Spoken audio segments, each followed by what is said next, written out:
Ágil, robusto e armado até os dentes, ele foi projetado para operar em ambientes hostis, destruir blindados a longa distância e coordenar ataques com precisão cirúrgica. Sua configuração incomum, com 2 tripulantes lado a lado e um sistema de rotores coaxiais sem rotor de cauda, oferece vantagens únicas em manobrabilidade e segurança. Ao contrário dos helicópteros tradicionais, ele consegue resistir a danos estruturais severos e ainda voltar para casa. Com sensores modernos, sistemas de autodefesa avançados e capacidade de operar em missões noturnas ou em baixa visibilidade, ele se tornou uma das plataformas mais versáteis e agressivas do arsenal russo. Este é o K-52 Alligator. No auge da Guerra Fria, enquanto os Estados Unidos apresentavam ao mundo o poderoso AH-64 Apache, a União Soviética percebia que precisava reagir com urgência.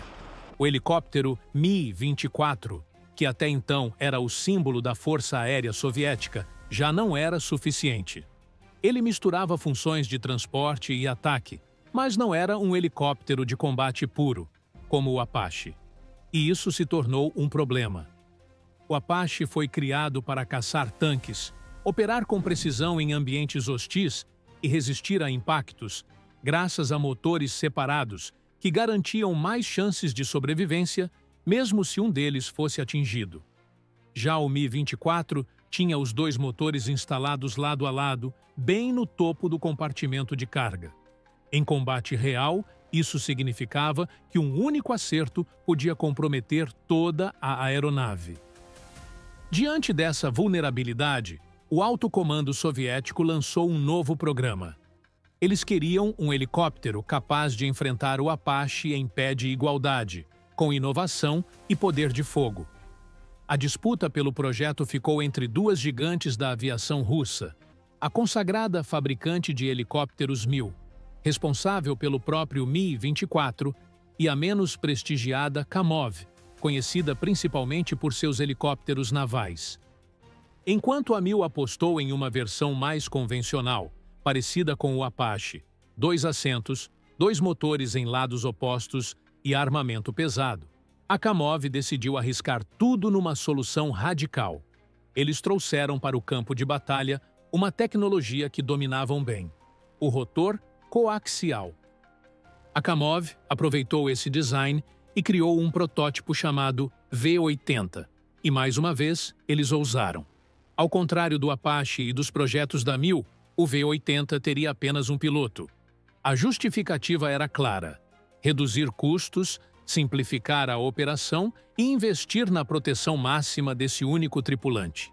Para isso, ele recebeu algo raríssimo em helicópteros: um assento ejetor. Isso permitia ao piloto escapar com vida em caso de emergência, algo praticamente inexistente em outros helicópteros de combate. O foco em sobrevivência era tão evidente que o projeto chegou a prever até mísseis ar-ar de curto alcance, tornando o helicóptero capaz de engajar outras aeronaves em pleno voo. Uma ideia ousada, mas coerente com o desejo soviético de dominar todos os aspectos do campo de batalha.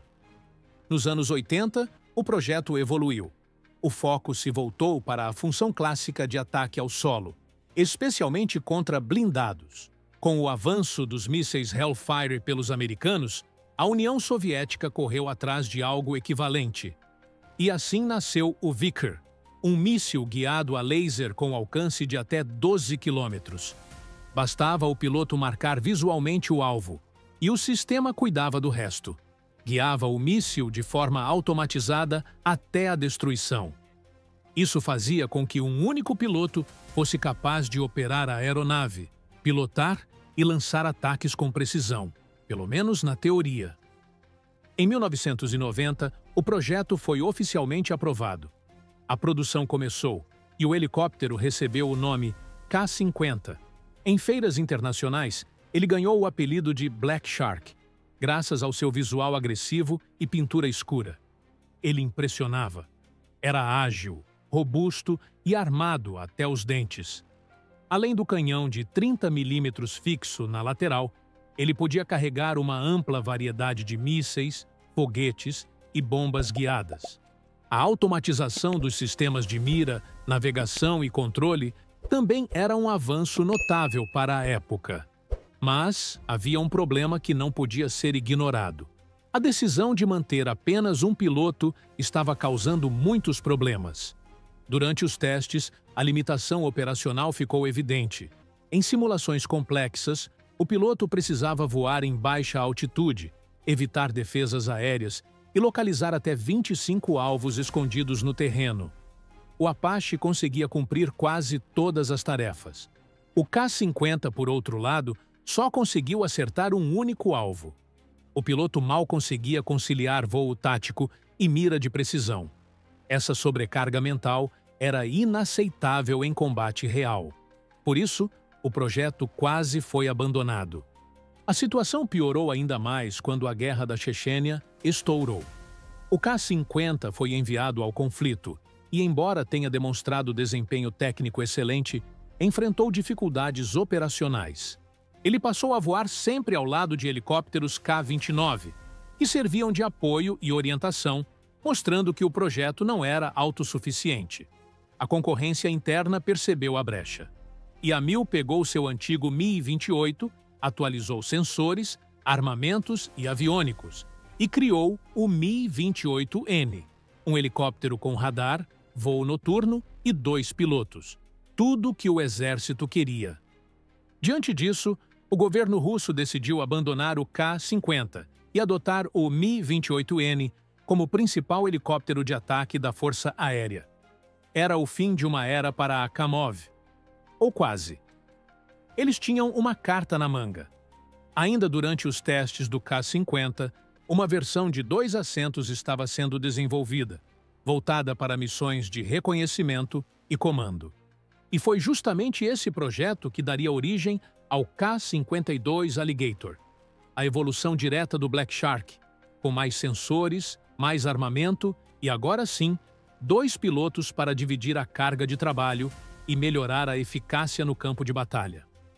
Essa evolução surgiu como a tentativa da Kamov de corrigir as falhas do K-50 e, finalmente, apresentar um helicóptero de ataque moderno, competitivo e funcional para a aviação russa. Ele manteve o mesmo DNA do Black Shark, como o sistema de rotores coaxiais, a blindagem reforçada e o assento ejetor, mas com mudanças essenciais. A principal delas foi a adoção de uma cabine com 2 tripulantes, dispostos lado a lado, algo incomum entre helicópteros de ataque, que normalmente usam a configuração em tandem, com um tripulante atrás do outro. Isso permitiu uma melhor comunicação e divisão de tarefas entre o piloto e o operador de armamentos, resolvendo de vez o problema que quase afundou o projeto anterior. Além disso, ele recebeu motores mais potentes, os VK2500, que aumentaram sua capacidade de carga, velocidade de subida e desempenho geral em missões de combate. Com esses motores, o helicóptero podia operar com mais armamento sem comprometer tanto a manobrabilidade. E falando em armamentos, ele ganhou 6 suportes de armas sob as asas, contra os 4 do K-50 e do Apache, ampliando sua capacidade ofensiva. Outro ponto fundamental foi a integração de novos sensores e radares. Ele recebeu o sistema de defesa President S, um pacote eletrônico capaz de detectar ameaças como mísseis guiados por calor e lançar automaticamente flares para confundir seus sensores. Esse sistema cobre 360 graus ao redor do helicóptero e já foi creditado por salvar diversas aeronaves de ataques com mísseis portáteis. Mas a estrela do seu arsenal continuava sendo o míssil guiado Vikr. Com capacidade de atingir alvos a até 12 quilômetros de distância, ele se tornou uma das armas mais temidas nos testes. O piloto apenas precisava designar o alvo, e todo o processo de orientação era automatizado. Combinado ao sistema óptico de alta precisão montado no nariz da aeronave, o helicóptero podia identificar e destruir blindados com rapidez e eficiência, sem expor tanto a tripulação ao fogo inimigo. No papel, ele estava entre os helicópteros mais avançados do mundo. E por um tempo, parecia que a Kamov finalmente havia vencido sua longa batalha por reconhecimento. Mas o verdadeiro teste não viria dos estandes de exposição, nem dos vídeos promocionais. Ele aconteceria no campo de batalha, em uma das guerras mais observadas do século XXI, a guerra entre Rússia e Ucrânia. Quando a Rússia iniciou sua ofensiva em fevereiro de 2022, o Ka-52 era considerado uma das principais ferramentas da aviação tática russa. E, de fato, nas primeiras semanas de guerra, ele foi visto atuando intensamente, muitas vezes na linha de frente, apoiando tropas terrestres e atacando posições fortificadas ucranianas. Só que, rapidamente, os problemas começaram a aparecer. Os russos passaram a empregá-lo em missões arriscadas, voando baixo em áreas densamente protegidas por sistemas de defesa aérea portáteis, os chamados Manpads. Em vez de usar sua capacidade de ataque a longa distância, com mísseis guiados, eles estavam sendo enviados com foguetes não guiados para ataques de saturação. Isso os obrigava a voar em linha reta por mais tempo, dentro do alcance dos ucranianos. O resultado foi desastroso. Em poucos meses, dezenas de Ka-52 foram abatidos. Segundo relatórios de fontes independentes, cerca de 34 helicópteros foram perdidos em pouco mais de um ano. Para se ter uma ideia, esse número é equivalente a todas as perdas de Apaches dos Estados Unidos durante 7 anos de guerra no Iraque, entre 2003 e 2010, incluindo os abatidos e os perdidos por falha. A diferença é que os americanos já tinham aprendido, desde a Guerra do Golfo, a evitar missões de curto alcance com helicópteros. Eles adaptaram suas táticas, usando sempre armamentos guiados e operando de distâncias seguras. Os russos, por outro lado, demoraram muito a ajustar sua doutrina e pagaram caro por isso. Mesmo assim, o Ka-52 conseguiu mostrar seu valor tático em diversas ocasiões. Durante as contraofensivas ucranianas em 2023 e 2024, os helicópteros passaram a operar em pares, a partir de zonas protegidas por blindados e infantaria mecanizada, lançando mísseis Vickers de até 9 quilômetros de distância. Nessa nova configuração, os resultados melhoraram consideravelmente e o número de perdas diminuiu. O radar e os sistemas de defesa funcionaram bem, e há registros de helicópteros sobrevivendo até mesmo a múltiplos ataques com mísseis. Um dos momentos mais simbólicos da guerra aconteceu quando um Ka-52 foi atingido e perdeu praticamente toda a cauda. Em um helicóptero tradicional, isso significaria uma queda inevitável.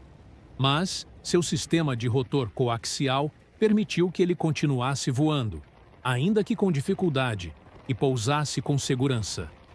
Foi a prova prática de que aquele conceito pensado lá nos anos 80 por uma fabricante considerada secundária tinha se mostrado uma inovação real e útil em combate. Mas o desempenho geral ainda foi afetado por outras limitações. Muitos relatos indicam que ele sofre com vibrações intensas quando está carregado com armamento pesado, o que reduz sua precisão e pode até limitar a carga útil em determinadas missões. Especialistas atribuem isso a possíveis problemas de manutenção, desgaste acelerado ou até falhas de projeto que nunca foram totalmente resolvidas. E há outro fator crítico. Os mísseis Vickers, apesar de precisos, não são do tipo dispare e esqueça. Isso significa que o helicóptero precisa manter o alvo travado até o impacto, o que o expõe ao fogo inimigo durante todo o tempo de voo do míssil. Em ambientes cheios de lançadores de mísseis portáteis, isso é um risco enorme. Mesmo assim, ele conseguiu conquistar seu espaço. E agora, com as lições aprendidas durante os combates, a Rússia já colocou em operação a versão Ka-52M, que está sendo usada em missões reais desde 2023, e tem como objetivo corrigir falhas da versão anterior, aumentar a precisão dos ataques e melhorar a proteção da tripulação. Essa versão foi pensada com base nos problemas enfrentados na guerra da Ucrânia. Ela traz mudanças visíveis, como novos sensores, sistemas mais modernos de navegação e um conjunto eletrônico atualizado que facilita a localização e o travamento de alvos, mesmo em baixa visibilidade. Tudo isso torna o helicóptero mais eficiente em operações noturnas, com neblina ou em regiões com terreno complicado. Outra melhoria está na padronização de peças com outros helicópteros russos. Isso facilita a manutenção e reduz o tempo de reparo entre as missões. O canhão lateral também foi ajustado para permitir tiros mais estáveis, e a blindagem foi reforçada em pontos críticos da cabine. Além disso, agora ele é compatível com os mísseis Sdelie 305. Esses mísseis são do tipo dispare e esqueça. Uma vez lançados, eles não exigem que o helicóptero continue mirando o alvo, o que reduz muito o tempo de exposição e o risco de ser atingido por sistemas antiaéreos. Com um alcance superior a 15 km e guiagem por imagem térmica ou radar passivo, esses mísseis aumentam drasticamente a flexibilidade do helicóptero em ambientes hostis. O sucesso dessa versão vai depender de algo mais do que só tecnologia. A doutrina de emprego é crucial. O uso equivocado dos primeiros K-52, realizando ataques com foguetes não guiados a curta distância, mostrou que, por mais avançada que seja a aeronave, se for usada da maneira errada, o prejuízo é certo. Ele é uma plataforma pensada para engajar alvos a longa distância, operar com precisão e coordenar o campo de batalha a partir de posições seguras. E os russos só passaram a usá-lo dessa forma depois de sofrer dezenas de perdas. Nos combates mais recentes, a nova tática de operar em pares, com voos rasantes e disparos de mísseis de fora do alcance dos armamentos ucranianos, parece ter funcionado melhor. A presença de 2 tripulantes facilita esse tipo de operação, e a combinação de sensores e radar dá ao helicóptero uma consciência situacional superior. Outro ponto que não pode ser ignorado é a manutenção. Muitos dos problemas relatados, como vibrações excessivas e falhas em sistemas eletrônicos, têm origem na dificuldade em manter o helicóptero em condições ideais. O desgaste constante, a exposição a ambientes hostis e a escassez de peças de reposição em zonas de guerra tornam o suporte logístico um desafio. A Kamov precisará investir pesado em suporte técnico, revisão estrutural e na padronização de peças para garantir que o K-52M possa operar com eficiência a longo prazo. Mesmo com todos os problemas enfrentados até agora, ele ainda é considerado por muitos como uma das plataformas de ataque mais avançadas do mundo. O conceito do rotor coaxial se provou valioso, especialmente em situações de emergência. Os sistemas de defesa salvaram vidas e o desempenho dos sensores mostra que a Kamov acertou em várias escolhas de projeto. Mas a guerra moderna exige um equilíbrio muito delicado entre tecnologia, tática e logística. Um helicóptero como esse não pode ser tratado como descartável. Ele precisa ser usado com inteligência, apoiado por planejamento e sustentado por uma estrutura de manutenção robusta. No fim das contas, ele é uma máquina impressionante, nascida de um esforço quase desesperado por inovação dentro de um sistema militar burocrático e competitivo. Ele enfrentou desconfiança, quase foi cancelado, sobreviveu à queda da União Soviética e, ainda assim, chegou aos campos de batalha do século XXI como uma peça fundamental da aviação russa. O futuro da plataforma agora depende da capacidade da Rússia de corrigir seus erros, evoluir com as experiências vividas na Ucrânia e se adaptar às exigências de um cenário onde a guerra eletrônica, os drones e os sistemas antiaéreos móveis estão cada vez mais presentes. Se você se interessa por aviação militar e quer acompanhar mais vídeos como esse, deixe seu like inscreva-se no canal e compartilhe com quem também curte esse tema.